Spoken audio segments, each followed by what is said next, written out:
തിരുവനന്തപുരം തിരുവല്ലത്ത് കുടുംബക്ഷേത്രത്തിന്റെ കലവറയായി ഉപയോഗിച്ചിരുന്ന കെട്ടിടം കത്തി നശിച്ചു. നാരകത്തറ ദേവീക്ഷേത്രത്തോട് ചേർന്നുള്ള തറവാടിനാണ് തീപിടിച്ചത്. ഇന്നലെ രാത്രിയാണ് തീപിടുത്തമുണ്ടായത്.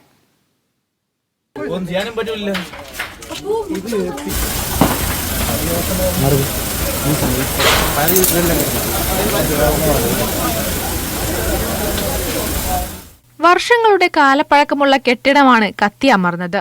കൂടുതൽ ഭാഗങ്ങളും തടികളാൽ നിർമ്മിച്ചതാണ് കെട്ടിടം. അതുകൊണ്ട് തീ കൂടുതൽ സ്ഥലങ്ങളിലേക്ക് കത്തുകയായിരുന്നു. ഏകദേശം 1000-400 വർഷം പഴക്കമുള്ള ഒരു തറവാടാണ്. നാരകത്തറ ക്ഷേത്രമാണ്. പോയിട്ട് ഇതിന്റെ ആക്കം കൂട്ടിയത് ഈ തടി ആയതുകൊണ്ടാണ് വീടിന്റെ ഈ തീ ഇത്രയും ആക്കം കൂട്ടാൻ കാരണം. തീപിടുത്തമുണ്ടായ സ്ഥലത്തേക്ക് എത്തുന്നതിന് ഇരുമ്പ് പാലമാണുള്ളത്. അതുകൊണ്ട് ഫയർഫോഴ്സിന്റെ വലിയ വാഹനങ്ങൾക്ക് സ്ഥലത്തേക്ക് എത്താനായില്ല. ചെറിയ വാഹനത്തിൽ നിന്നും ആദ്യം വെള്ളം പമ്പ് ചെയ്തും പിന്നീട് തൊട്ടടുത്തുള്ള ജലസംഭരണികളിൽ നിന്നുൾപ്പെടെ വെള്ളം അടിച്ചുമാണ് ഫയർഫോഴ്സ് തീയണച്ചത്. വലിയ ഫയർഫോഴ്സിനെ കയറേണ്ട സംവിധാനം നമുക്കൊരു പാലത്തിന്റെ ഒരു പണി നടക്കുകയായിരുന്നു.